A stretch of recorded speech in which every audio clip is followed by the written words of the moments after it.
Olá, turma. Sejam bem-vindos a mais uma aula da disciplina de Bases Biológicas da Resposta ao Estresse. Eu sou a professora Nicole Galvão, do Departamento de Fisiologia e Comportamento da UFRN.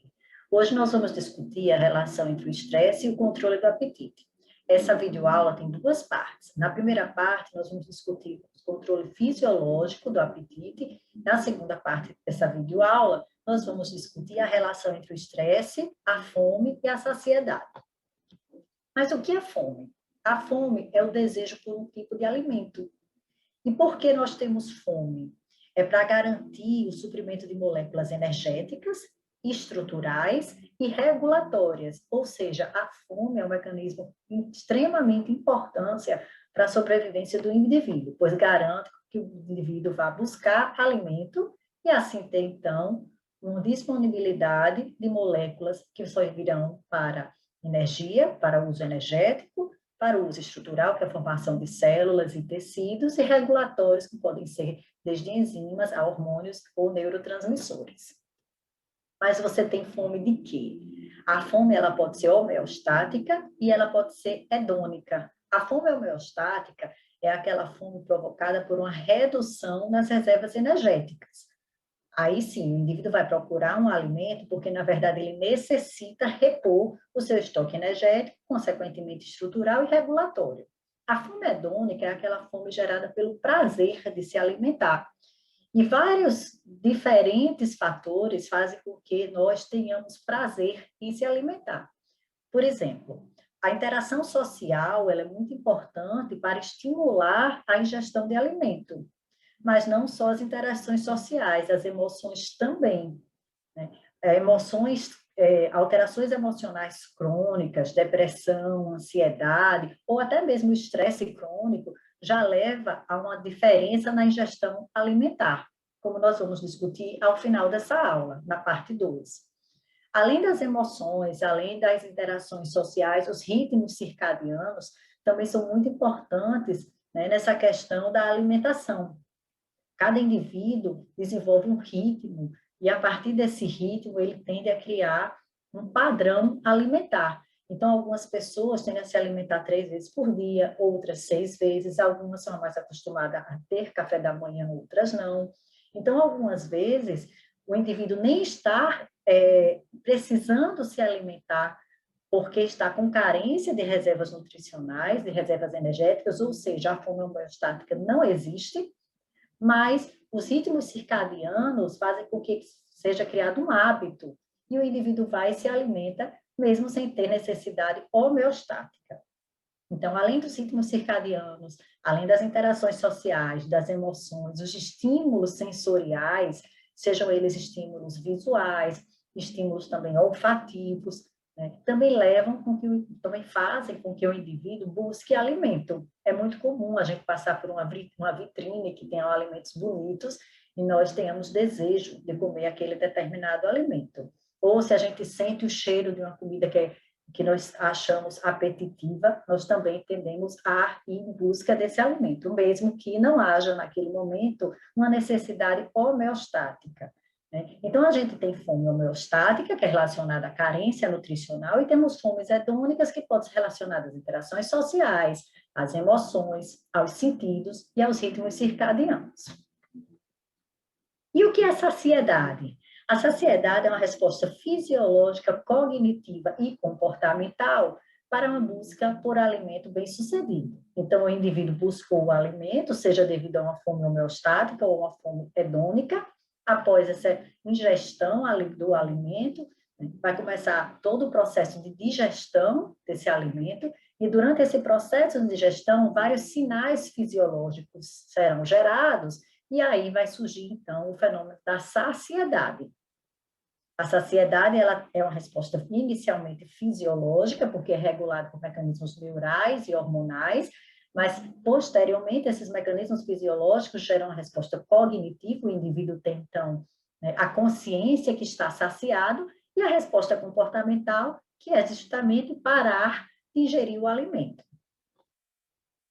Então, ao longo do dia, o indivíduo ele tem ciclos de fome e saciedade. A fome hedônica ou a fome homeostática leva à ingestão do alimento, se inicia o processo de digestão e absorção do alimento. Esse processo de digestão e absorção do alimento vão gerar sinais de saciedade, neurais e hormonais, que nós vamos estudar em seguida. E aí, além disso, a ingestão do alimento vai disponibilizar as moléculas, né, sejam para ser utilizada como fonte energética ou para ser utilizada como matéria-prima para crescimento de células e tecidos, ou seja, função estrutural, ou ainda função regulatória, como neurotransmissores, hormônios, enzimas, cofatores. Tudo isso vai permitir com que o indivíduo cresça, reproduza, se adapte.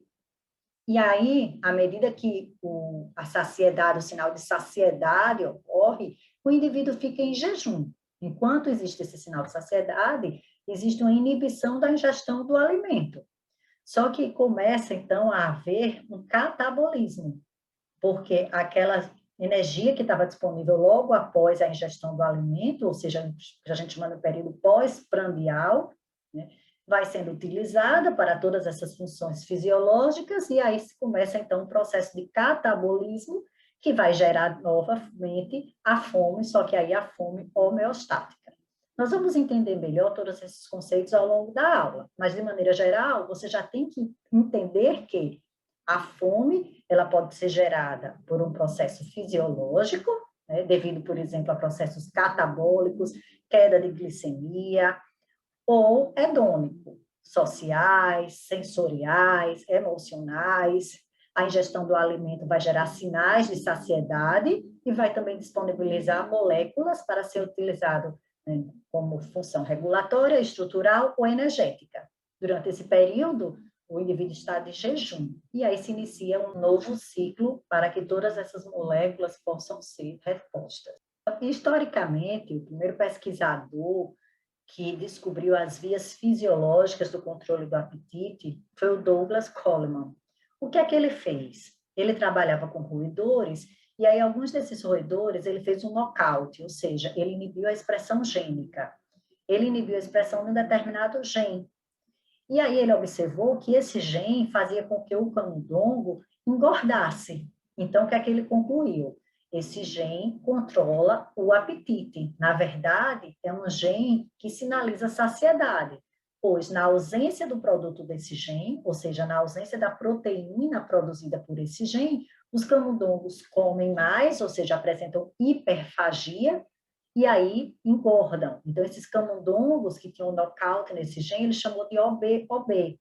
E aí depois ele descobriu que esse gene, na verdade, era responsável por uma síntese de uma proteína que ele chamou de leptina, e que essa leptina era uma proteína produzida no tecido adiposo. Então, ele descobriu que o tecido adiposo produz uma proteína, na verdade, um hormônio endócrino chamado leptina, e que essa leptina é um sinal de saciedade. Os camundongos OB não produziam mais leptina devido ao nocaute, e aí não tinham sinal de saciedade e engordavam. Também, ainda nesse experimento, o que ele fez foi fazer uma cirurgia de parassimbiose, um experimento de parassimbiose, onde ele fez uma anastomose, ele juntou os dois sistemas circulatórios, do rato nocaute e de um rato selvagem, ou seja, que tinha a produção da leptina, né, adequada, normal, funcional. E aí ele percebeu que essa leptina, então, passava do sistema circulatório do ratinho selvagem, do camundongo selvagem, para o camundongo OB. Foi a partir desse experimento de parassimbiose que ele detectou que essa proteína, que ele nomeou de leptina, era, na verdade, um hormônio endócrino, pois esse sinalizador, ele era transportado, ele era mediado, ele era liberado através da circulação sistêmica. E aí, após o experimento de parassimbiose, veja que o camundongo obeso, né, que era o camundongo que estava com nocaute da leptina, ele perde peso. Ele perde peso, na verdade, porque a leptina está passando no sangue do ratinho comum, do ratinho selvagem, para o ratinho que era obeso. Esse rato obeso começa a sentir sinais de saciedade, reduz a ingestão alimentar, e aí tem, então, a regulação do peso. Posteriormente, outros estudos começaram a tentar achar qual a região do cérebro que era responsável, então, pelo controle do apetite. E aí, esses estudos, na época, eram feitos através de lesões. Os cientistas faziam lesões no cérebro dos ratos e observavam o comportamento. E aí, quando eles lesavam o hipotálamo, eles observavam que a ingestão alimentar era alterada. Lesões no hipotálamo lateral causavam anorexia, ou seja, eles então compreenderam, naquele momento, que o hipotálamo lateral era o centro da fome, pois quando eles lesionavam essa região, o ratinho deixava de ingerir alimentos, apresentava um comportamento, então, anoréxico.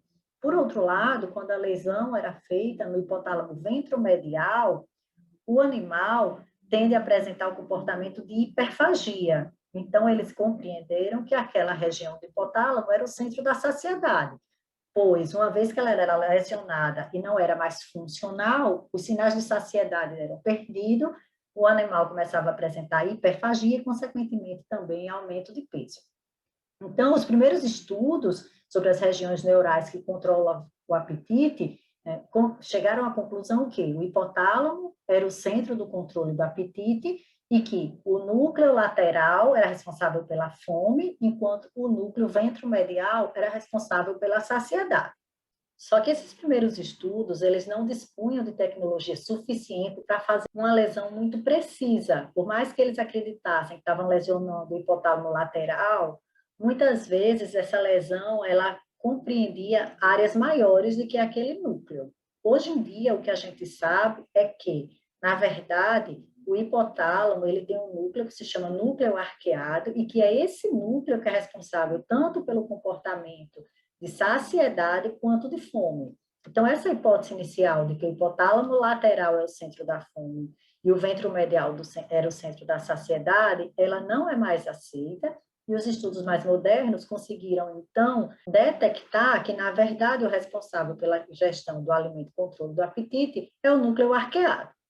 Então, vejam só, o núcleo arqueado, aqui no hipotálamo, ele apresenta dois conjuntos de neurônios orexígenos e neurônios anorexígenos. Os neurônios orexígenos são aqueles neurônios que, quando estão ativados, quando eles estão funcionando, eles vão, então, mediar a busca pelo alimento, ou seja, o comportamento de fome. Os neurônios anorexígenos, quando eles são ativados, eles vão causar saciedade. Vejam que esses grupos de neurônios, eles utilizam neurotransmissores distintos. Os neurônios orexígenos trabalham com o neuropeptídeo Y e o ARGUT. Então, esses neurotransmissores são os neurotransmissores da fome. Os neurônios anorexígenos, eles produzem uma molécula chamada PONC, e a partir dessa molécula PONC, existe a produção de dois neurotransmissores, que é o alfa-MSH e o CART. Então, esses neurotransmissores aqui são conhecidos como neurotransmissores da saciedade. O que é que acontece, então, quando os neurônios orexígenos são ativados? Então, tanto o neuropeptídeo Y quanto o ARGUT, eles vão inibir o núcleo paraventricular. Vejam aqui, está representado em verde essa interação, e vejam que essa setinha está para baixo. Na verdade, nesse momento, o indivíduo está com fome. Então, significa dizer que ele pode estar com uma fome homeostática, ou seja, uma carência nutricional. Se ele está num período de carência nutricional, está ocorrendo catabolismo, ele tem que reduzir os gastos energéticos. Como é que se reduz o gasto energético? Principalmente reduzindo o metabolismo basal, que é mediado pelo eixo hipotálamo, pituitária, tireoide, ou seja, os hormônios T3 e T4, eles deixam de ser secretados, existe uma redução do metabolismo basal, uma economia de energia. O eixo também do estresse também é levemente inibido nessa situação. Veja aqui o eixo HPA também é inibido e é outro mecanismo de redução energética.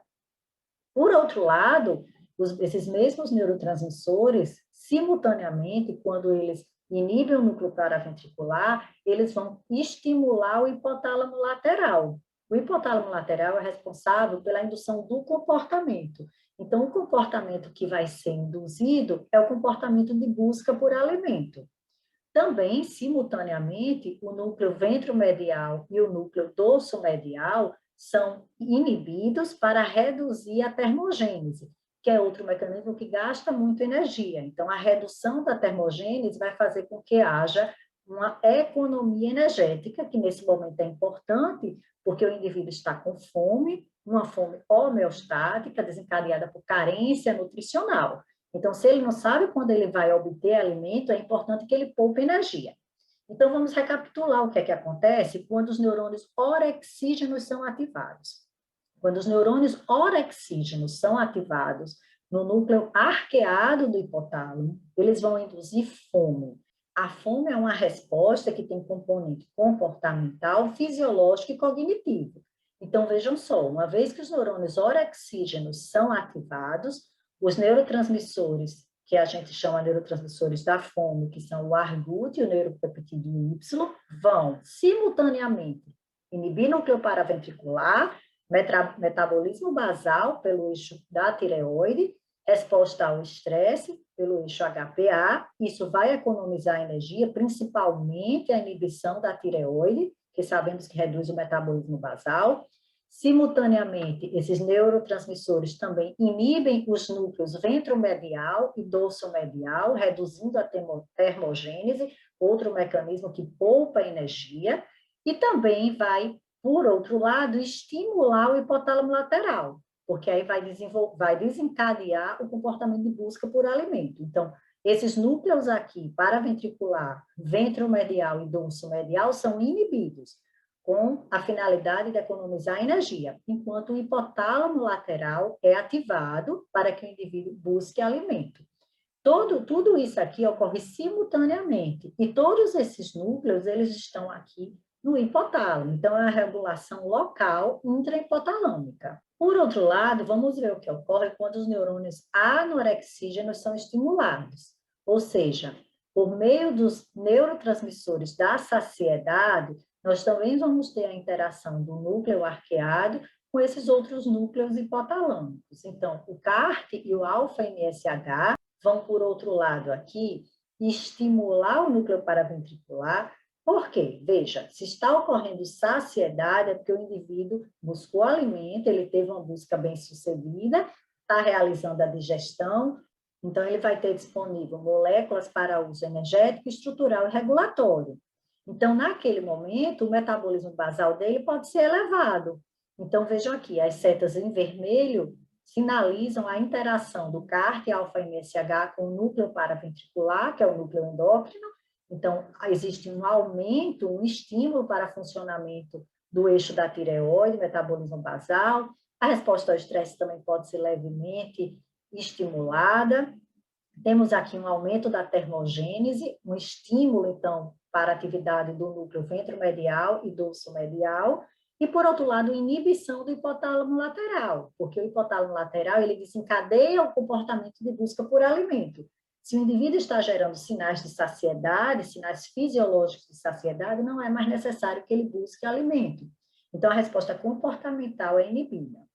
Em resumo, então, quando os neurônios anorexígenos são ativados por meio do alfa-MSH e do CART, ocorre aumento da atividade do núcleo paraventricular, aumento do metabolismo basal, também tem aumento da termogênese e inibição da busca por alimento. Mas quem é que está regulando ou estimulando ou inibindo a atividade dos neurônios orexígenos e anorexígenos? A primeira molécula que se compreendeu que fazia essa interação com esses neurônios do núcleo arqueado foi a leptina. Então, vejam só, a leptina liberada pelo tecido adiposo, ela vai através da circulação sistêmica, já que a gente já estudou que ela é um hormônio endócrino, isso foi comprovado no experimento de parassibiose do Coleman. Então, essa leptina produzida no tecido adiposo, ela atinge o cérebro, ela chega ao núcleo arqueado, e lá no núcleo arqueado, veja só o que ela faz. Ela inibe neurônios orexígenos, ela inibe a fome, enquanto estimula os neurônios anorexígenos, que são os neurônios da saciedade.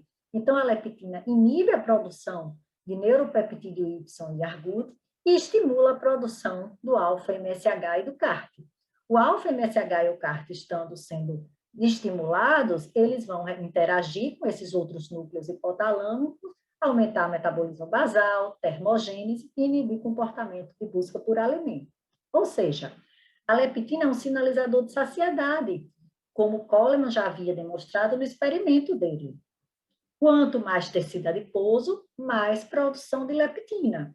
Então, o indivíduo vai ter um maior sinal de saciedade. Ele deve buscar menos frequentemente o alimento. Isso tem um grande sentido se a gente for pensar em termos evolutivos. Vejam só, se a leptina sinaliza a quantidade de gordura, e a gordura é o nosso principal estoque energético, se o indivíduo tem uma quantidade de gordura suficiente, boa, para garantir a utilização a longo prazo, não é necessário que ele esteja sempre procurando por alimento. Então, quanto maior a quantidade de tecido adiposo, maior o sinal de saciedade, menos busca por alimento. Por outro lado, quanto menor a quantidade de tecido adiposo, menos leptina. Se tem menos leptina, o sinal de saciedade é reduzido, por outro lado, o sinal da fome é aumentado. E também existe uma lógica por trás disso. Vejam só, indivíduos mais magros, em situações de crise, eles vão ter menos disponibilidade energética, né? Ou seja, eles vão suportar períodos sem alimentos menores do que pessoas que têm maior tecido adiposo. Se você tem maior reserva energética, numa situação de crise, ou seja, onde você não pode obter alimento, as pessoas com maior reserva energética passam mais tempo sem ter a necessidade de ingerir um novo nutriente para ter, então, um suporte energético, estrutural e também regulatório. Mas vocês podem estar pensando, na teoria parece ter lógica, mas na prática eu acho que não é assim que funciona. As pessoas mais obesas, elas justamente são obesas porque se alimentam muito mais. É como se esse sinal de saciedade não existisse. Então, o que é que acontece? Na verdade, turma, a obesidade é uma patologia que existe uma disfunção justamente nesse sinal de saciedade. E nós vamos discuti-la na segunda parte dessa aula. E aí vocês vão compreender por que é, então, que mesmo com bastante leptina, né, os indivíduos obesos não apresentam saciedade.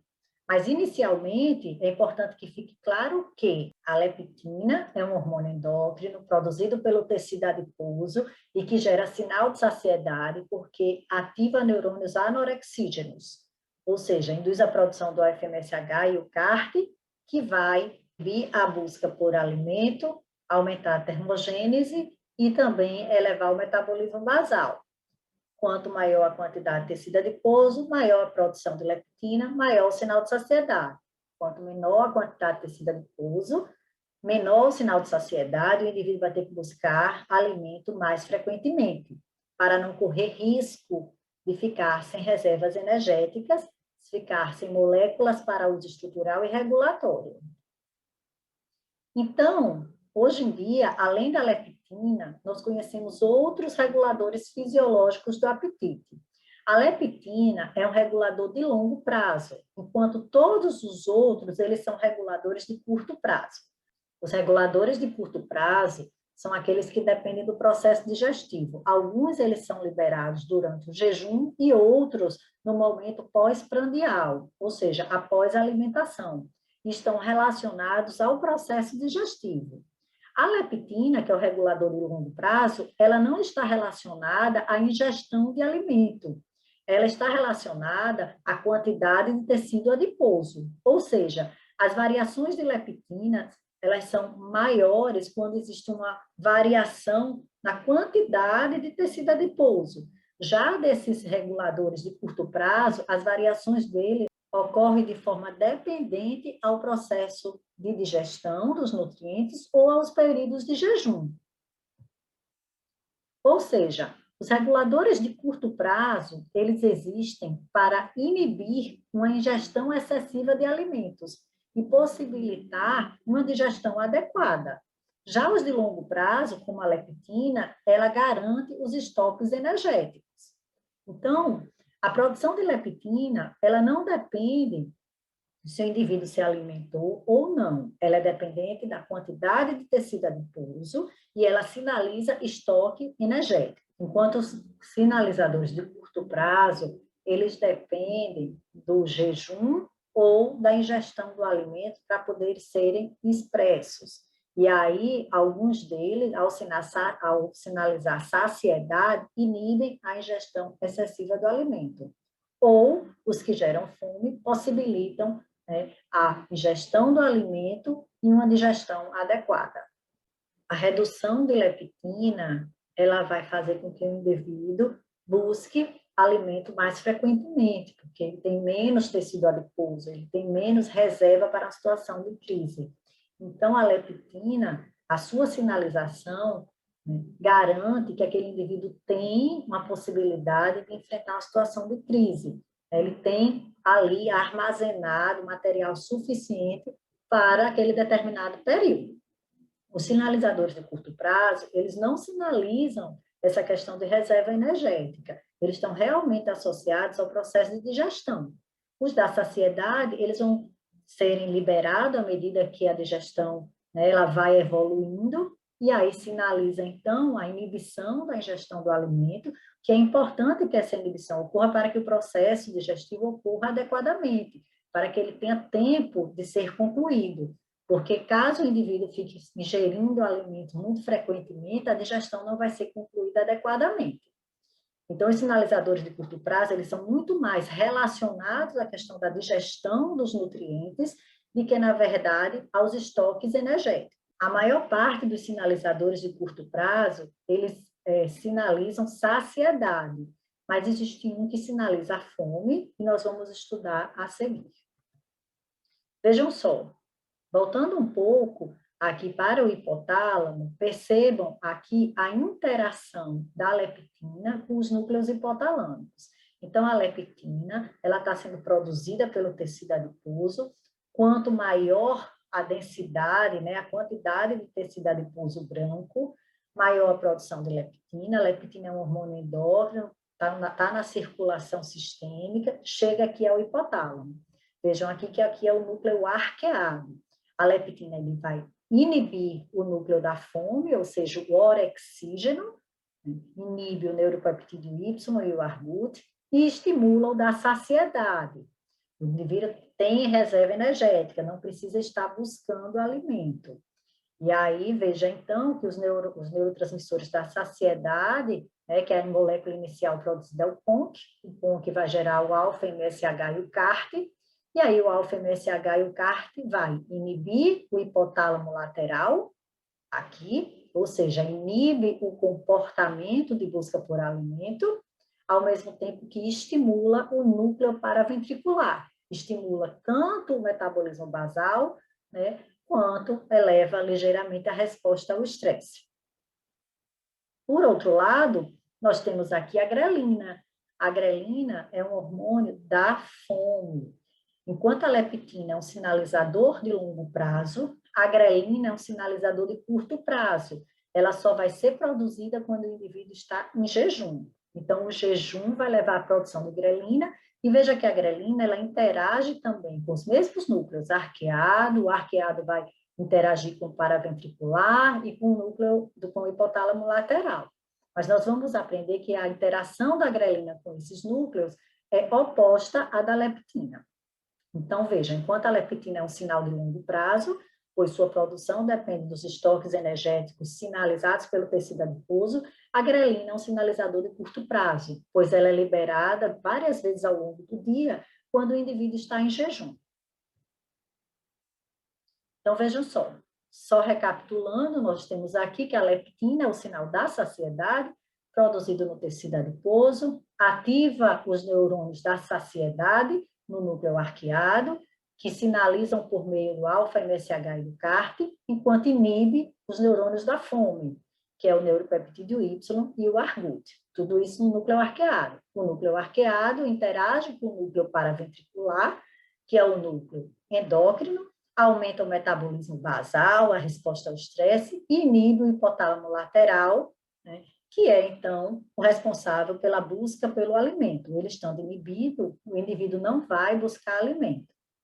Então, vejam aqui, se o indivíduo começa a perder peso, reduz o percentual de massa gorda, ou seja, o tecido adiposo branco, menor concentração de leptina vai ser produzida e secretada. Então, a ativação da saciedade será reduzida, esse sinal será mais fraco, o indivíduo terá um menor sinal de saciedade. Por outro lado, a inibição da fome também será reduzida, então o indivíduo vai sentir mais fome, consequentemente, a maior atividade, então, dos neurônios do que produzem neuropeptídeo Y e ARGUT vai fazer com que haja redução de metabolismo basal e aumento da busca por alimento. Vejam aqui, voltando novamente para essa figura que ilustra o hipotálamo, que além dos neurotransmissores que a gente já discutiu, existem outros neurotransmissores que funcionam lá no hipotálamo lateral. Lá no hipotálamo lateral, nós temos as hipocretinas, que também são conhecidas como orexinas, e temos também o hormônio concentrador de melanina. Vejam só, esses neurotransmissores, eles são principalmente responsáveis pelo comportamento de busca pelo alimento. Então, eles aumentam a fome, eles são hiperfágicos. Eles são muito estudados, principalmente as hipocretinas ou orexinas, como possíveis alvos de remédios que controlam o apetite, que reduzem a fome. Vejam que a inibição desses neurotransmissores pela leptina inibe o comportamento alimentar, enquanto o estímulo deles pela grelina, que nós vamos estudar mais à frente, estimula o comportamento alimentar. Então, mais uma vez, revisando aqui de maneira mais completa a ação da leptina, veja, a leptina é liberada pelo tecido adiposo, vai até o cérebro, mais precisamente ao núcleo arqueado do hipotálamo. No núcleo arqueado estimula a produção da PONC. A PONC é uma molécula que vai ser clivada em CART e alfa-MSH. Esses dois neurotransmissores, CART e alfa-MSH, vão estimular o funcionamento do núcleo endócrino, porque naquele momento existe um sinal de saciedade, então o metabolismo basal pode ser ativado. Por outro lado, esses neurotransmissores vão inibir a síntese de hipocretinas e do MCH. Inibindo a síntese desse neurotransmissor, ele inibe o hipotálamo lateral e não vai haver, então, estímulo para o comportamento de busca por alimento.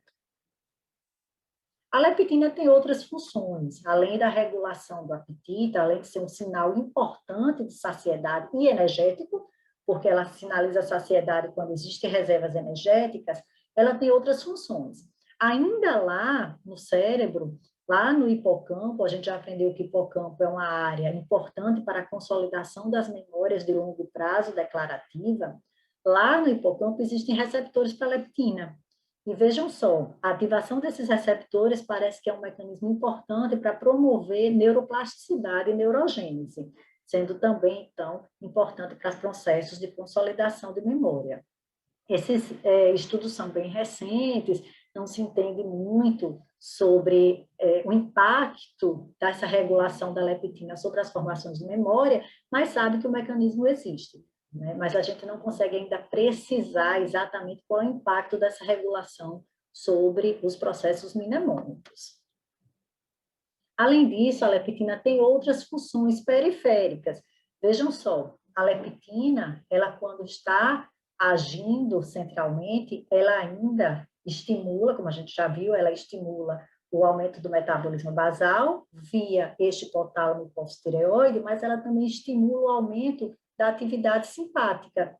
O aumento da atividade simpática vai fazer com que haja lipólise no tecido adiposo. Então, a leptina, ela aumenta a lipólise por meio do aumento do simpático, do tônus simpático, ou diretamente no tecido adiposo, certo? Veja aqui que é um receptor de catecolamina, aqui nós temos um receptor de leptina, e a leptina, ao se ligar ao seu receptor lá no tecido adiposo, induz lipólise. O que é lipólise? Lipólise é a quebra, então, dos lipídios que estão lá armazenados no tecido adiposo e a liberação desses lipídios para o sangue.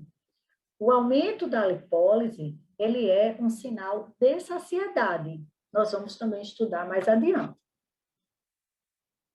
Além disso, a leptina, ela inibe a secreção de insulina. E ela tem uma ação inflamatória, né? Ou seja, Os indivíduos que têm maior quantidade de tecido adiposo, a gente vai entender, quando estiver estudando a obesidade, ele tem uma maior produção, né, de proteínas que a gente chama citocinas inflamatórias pelo tecido adiposo, e dos estimuladores para essa produção dessas proteínas inflamatórias é a leptina. Não só lá no próprio tecido adiposo, mas também de forma sistêmica. Então, existe uma modulação sistêmica do sistema imunológico pela leptina, estimulando a produção de fatores inflamatórios. Então, se o indivíduo tiver altos níveis de leptina, indivíduos bastante obesos, a leptina vai estar sempre estimulando as vias inflamatórias. E a inflamação crônica, ela não é benéfica. A inflamação aguda, em função de uma resposta do sistema imunológico, né, a um antígeno, ou seja, a um patógeno, ela é essencial. Mas aquela inflamação crônica, ela começa a levar a um desequilíbrio do sistema imunológico. Então, altos níveis de leptina, podem levar, né, a uma ação inflamatória crônica e prejudicial. Então, finalizando o estudo da leptina, nós temos que a leptina é um hormônio endócrino, que vai ser transportado pela circulação sistêmica até o cérebro, vai atuar no núcleo arqueado do hipotálamo, produzir os neurotransmissores da saciedade, a molécula CONC é quebrada em CART e alfa-MSH. Esses neurotransmissores aqui vão estimular o núcleo paraventricular, que é o núcleo endócrino, aumentar o metabolismo basal, resposta ao estresse, também ao estímulo para a termogênese, que não está ilustrado aqui nessa figura. Por outro lado, o hipotálamo lateral é inibido, ou seja, há uma inibição de produção de hipocretinas e do MCH. Se esses neurotransmissores não são produzidos, não existe o comportamento de busca por alimento. Além dessa função de regulação do apetite, aprendemos que ela também pode estimular a neuroplasticidade e neurogênese no hipocampo, perifericamente estimula a lipólise, pode ser por meio da atividade simpática ou diretamente nas células do tecido adiposo. A lipólise é a quebra da gordura do tecido adiposo e a liberação dessa gordura para o sangue, que vai ser também um sinal adicional de saciedade. Sabemos que a leptina inibe a insulina e a leptina também pode ter ação inflamatória. Vamos agora iniciar o estudo dos reguladores de curto prazo. Então, a leptina é o único regulador de longo prazo. Lembrando que os reguladores de curto prazo, eles dependem da ingestão do alimento. Alguns reguladores de curto prazo são, então, produzidos durante o jejum, e aí vão gerar fome, e outros vão ser produzidos após a ingestão do alimento, que a gente chama período pós-prandial, e aí vão gerar saciedade. Vamos começar pelo estudo do jejum, porque existe apenas um mecanismo que controla, então, a fome. Nós até hoje só conhecemos a grelina como sendo o modulador da fome. Todos os demais sinais de curto prazo, eles são sinais de saciedade, assim como a leptina. A leptina é um sinal de saciedade de longo prazo, temos vários sinais de saciedade de curto prazo, e o único regulador da fome é a grelina. A grelina ela é produzida no estômago durante o jejum. Então, o que acontece é que a grelina, ao ser produzida no estômago, ela vai ser secretada na circulação sistêmica, ou seja, é um hormônio endócrino. E aí a grelina ela vai atuar nas mesmas áreas que a leptina atua, lá no hipotálamo, nos mesmos núcleos, arqueado, paraventricular, hipotálamo lateral. Só que a grelina vai ter um comportamento oposto ao da leptina. Vejam, se o indivíduo está em jejum, ele já utilizou ou está utilizando os nutrientes que ele obteve a partir da última ingestão dos alimentos. Muitas vezes ele já pode estar também utilizando as reservas energéticas do tecido adiposo ou o glicogênio.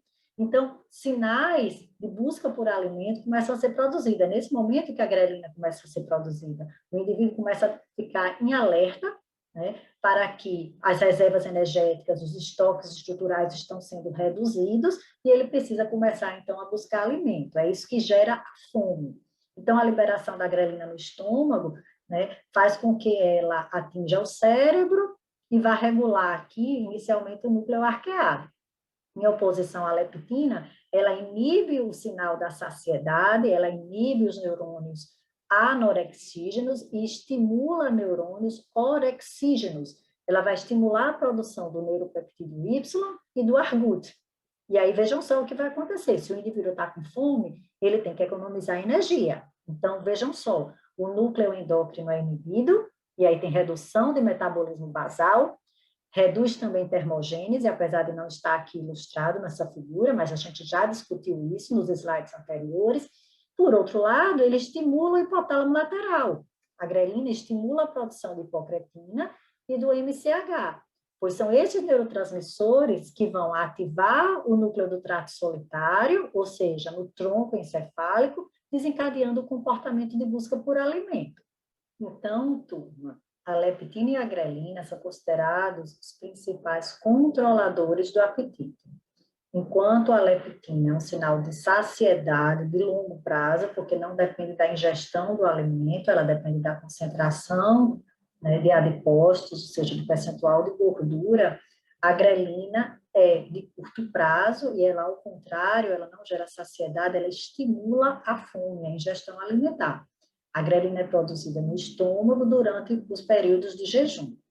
Então, a grelina e a leptina ambas vão agir lá no núcleo arqueado do hipotálamo, nos mesmos neurônios, só que a ação delas sobre esses neurônios são antagônicas, opostas. Como consequência disso, veja que a grelina, ela inibe o gasto energético e estimula o apetite. Aqui nessa situação, o indivíduo deve economizar energia, tem que buscar alimento, ele está de jejum. Enquanto a leptina, ela inibe o apetite e estimula o gasto energético, pois a leptina sinaliza que existe uma bastante quantidade de reserva energética. Vamos continuar estudando os moduladores do apetite de curto prazo. A gente estudou a grelina, que é o principal estímulo da fome, ela é produzida durante o jejum. Agora vamos estudar os controladores de curto prazo no período pós-prandial, ou seja, após a ingestão do alimento. Então, a grelina foi liberada no jejum, o indivíduo buscou alimento, essa busca foi bem-sucedida. A busca bem-sucedida faz com que se inicie o processo de digestão. No início do processo de digestão, lá na cavidade oral, já se iniciam os primeiros sinais de saciedade. Sinais esses de curto prazo, diferente da leptina, que é um sinal de longo prazo. O primeiro sinal de saciedade de curto prazo, ele é desencadeado pelos receptores da cavidade oral. Então, aqueles receptores da cavidade oral e diferentes tipos de receptores, receptores de temperatura, receptores de estiramento, porque existe um bolo alimentar na cavidade oral, receptores de pH, gustatórios, todos esses receptores, eles vão sinalizar ao hipotálamo que existe alimento ali e vão sinalizar saciedade. Esse primeiro sinal é um sinal bastante fraco, mas ele é importante porque ele inicia o processo, né, da saciedade. Então, o indivíduo vai mastigar aquele bolo alimentar, vai haver a deglutição, o bolo alimentar chega no estômago. Lá no estômago vão surgir os segundos sinais de saciedade. Esses sinais de saciedade estomacal, eles são sinais também neurais. Ou seja, vejam aqui, o estômago ele está num tamanho reduzido durante o jejum. Quando o bolo alimentar chega ao estômago, seu volume é aumentado. Esse aumento do volume do estômago, ele é percebido por receptores de estiramento, que vai sinalizar o nervo vago sendo estimulado, vai chegar esse estímulo até o hipotálamo e vai produzir saciedade. Ou seja, serão ativados aqueles neurônios anorexígenos. Então, tanto os sinais da cavidade oral, quanto os sinais neurais do estômago, de dilatação do estômago, eles chegam ao hipotálamo através do nervo vago, estimulando a produção de CART e alfa-MSH, que são neurotransmissores anorexígenos. E todo aquele sinal de saciedade que a gente já estudou, ele é desencadeado. O hipotálamo lateral é inativado, enquanto o metabolismo basal e a termogênese é aumentada. Após aproximadamente 2, 3 horas no estômago, aquele bolo alimentar, ele começa a sofrer peristaltismo e ser deslocado para o intestino delgado. Lá no intestino delgado também existem sinais neurais de saciedade. Então, os processos de motilidade intestinal, mas também a pressão do bolo alimentar sobre a parede do intestino, a dilatação das vias intestinais, do tubo intestinal, fazem com que sinais neurais, também pelo nervo vago, atinjam o hipotálamo e ativem os neurônios anorexígenos, o CART e o alfa-MSH. Então, até agora, nós temos 3 sinais neurais oriundos do processo de digestão. O primeiro da cavidade oral, o segundo do estômago e o terceiro do intestino delgado. Todos esses sinais neurais, eles começam a ser desencadeados por meio de receptores sensoriais, diferentes tipos de receptores sensoriais, na verdade, interoceptores, porque eles estão sinalizando sensações internas. Esses interoceptores, então, estimulam o vago estimula o núcleo do trato solitário, que fica no tronco encefálico, chega ao hipotálamo, estimulando neurônios anorexígenos. E toda aquela via de saciedade é ativada. Uma via endócrina, uma via comportamental. Na verdade, existe uma inibição do comportamento. Vejam aqui, nessa ilustração, que além do sinal neural induzido pelo vago, lá no intestino delgado, começam a haver alguns sinais endócrinos de saciedade. Vamos começar a estudar agora esses sinais endócrinos de saciedade que são produzidos pelo intestino delgado. O primeiro sinal endócrino de saciedade produzido pelo intestino delgado é um hormônio conhecido como colecistocinina, ou CCK. Então, quanto mais gordura existe nesse bolo alimentar, maior vai ser a produção de CCK. A CCK é um hormônio endócrino, ou seja, vai ser secretado na circulação sistêmica, vai atuar lá no núcleo arqueado do hipotálamo, nos neurônios anorexígenos. Vai produzir alfa-MSH e CART, vai estimular o núcleo paraventricular, aumentando o metabolismo basal, vai elevar a termogênese e vai inibir o hipotálamo lateral. Então, a CCK tem o mesmo padrão de sinalização da leptina. Qual é a diferença da leptina e da CCK?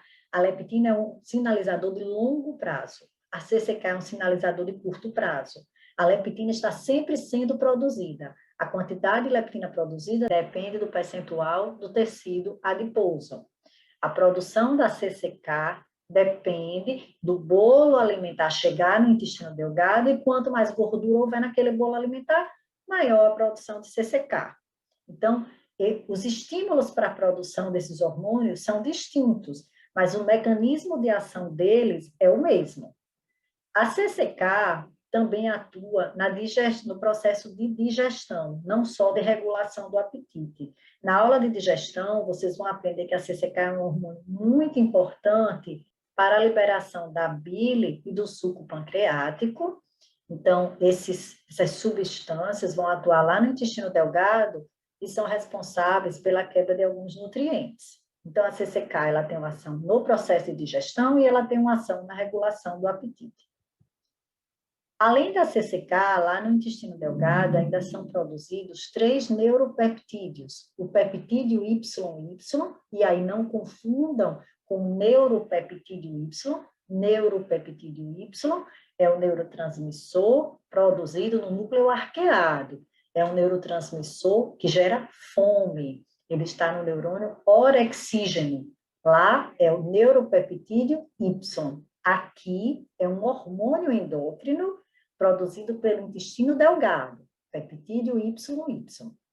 O peptídeo YY, o peptídeo semelhante ao glucagon 1, ou GLP-1, e a oxitomodulina, todos eles vão ser produzidos no intestino delgado.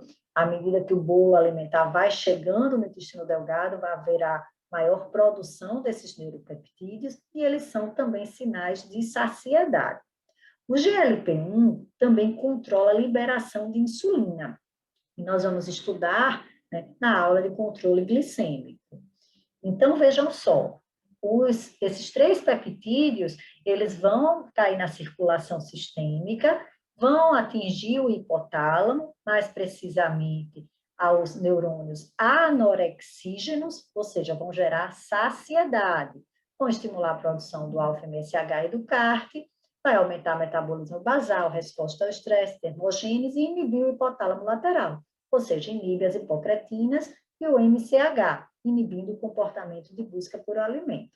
Então, vejam só, até o momento, nós já tivemos 3 sinais neurais de saciedade da cavidade oral, do estômago e do intestino, e tivemos 4 sinais hormonais, mais precisamente endócrinos, né, hormônios endócrinos da saciedade, a CCK, o peptídeo YY, o GLP-1 e a oxitomodulina. Vejam só, todos os sinais de saciedade, sejam eles neurais ou endócrinos, hormônios endócrinos, eles vão atuar em neurônios anorexígenos e ativar toda essa via anorexígena. Além dos sinais de curto prazo, que são esses que estamos estudando, a leptina também age aqui nesses neurônios anorexígenos, que é um sinal de saciedade de longo prazo. O único modulador que age, né, estimulando neurônios orexígenos é a grelina. Enquanto todos os outros estimulam a saciedade, só a grelina estimula a fome. Lembrando que a grelina é um controlador de curto prazo liberado durante o jejum. Então, vejam aqui, a gente tem a produção do GLP-1, da oxitomodulina, do peptídeo YY, no intestino delgado. Sabemos que também temos produção da CCK, em função da quantidade de gordura que existe nesse bolo alimentar. Temos ainda o nervo vago, que vai levar os sinais neurais oriundos do intestino delgado, mas também do estômago e da cavidade oral. Todos eles vão ativar lá no núcleo arqueado os neurônios anorexígenos. Produção da PONC, a PONC é quebrada em CART, alfa e MSH, que vai estimular o gasto energético e inibir o comportamento alimentar.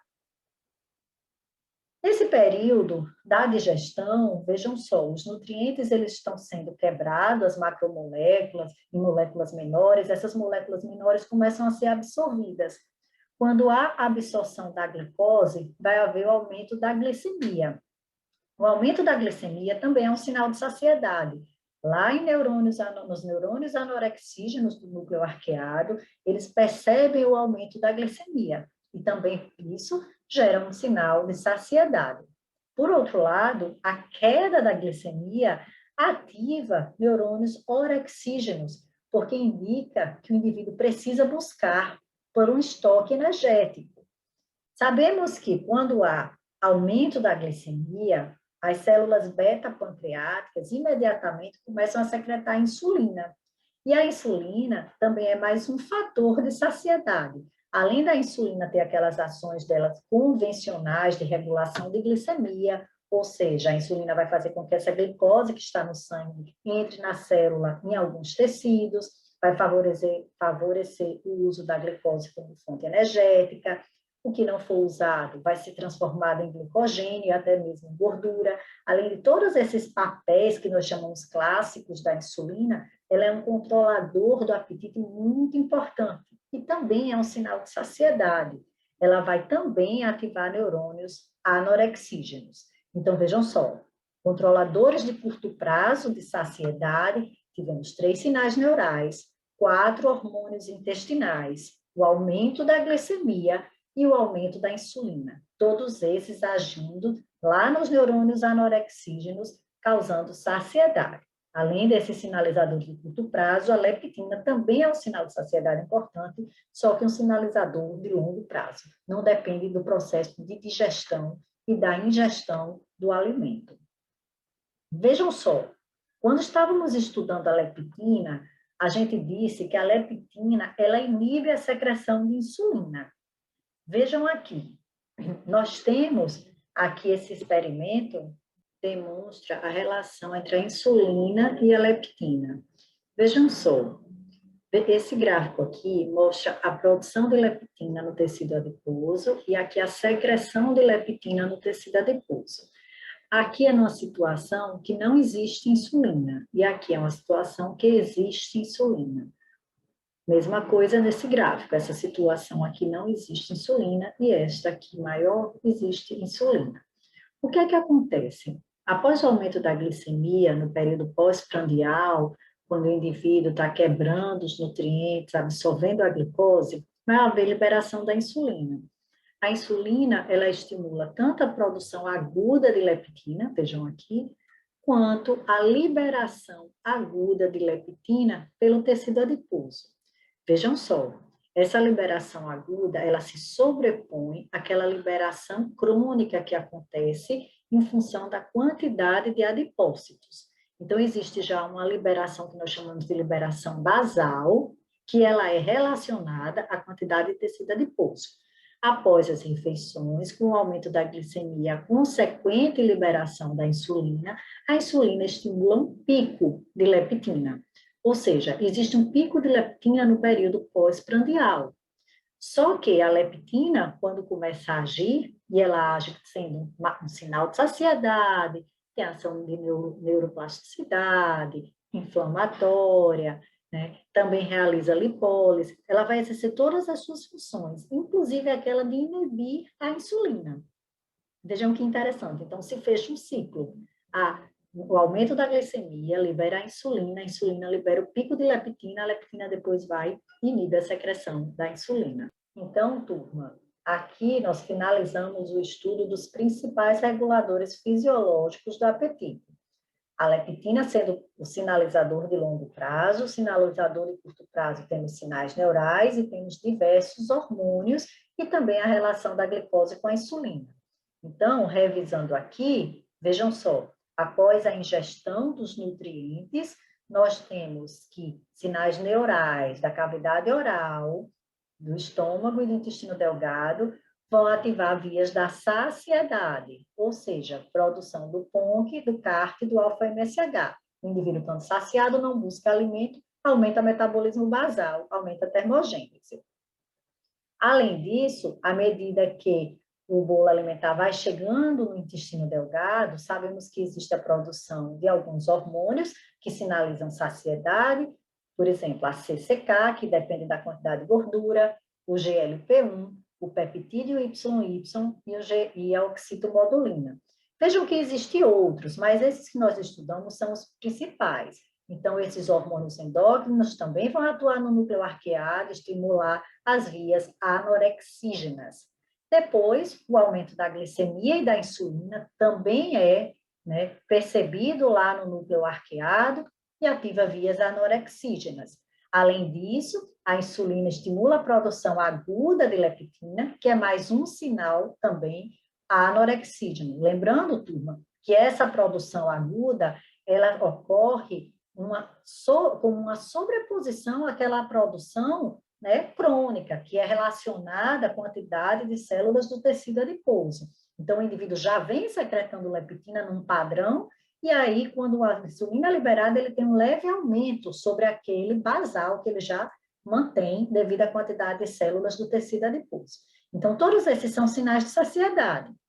O indivíduo para de se alimentar, se inicia o jejum, ao longo do jejum vai ter liberação de grelina, produzida no estômago. A grelina é o principal modulador da fome. Ela ativa neuropeptídeo Y e ARGUT. E aí, esses neurotransmissores vão estimular a hipotálamo lateral, ou seja, as hipocretinas e o MCH, e vão inibir núcleo endócrino, vão reduzir metabolismo basal, vão reduzir termogênese. Lembre-se que a queda da glicemia também no jejum também estimula, né, essas vias da fome. Então, nós chegamos ao final dessa primeira parte, dessa videoaula sobre o controle do apetite. Quem tiver interesse, acesse a segunda parte dessa aula para entender a relação entre o estresse e o controle do apetite. Espero que vocês tenham gostado, que tudo tenha ficado claro para vocês, mas para ajudar no processo de aprendizagem, existem algumas questões disponíveis no SIGA. Um abraço e até a próxima aula.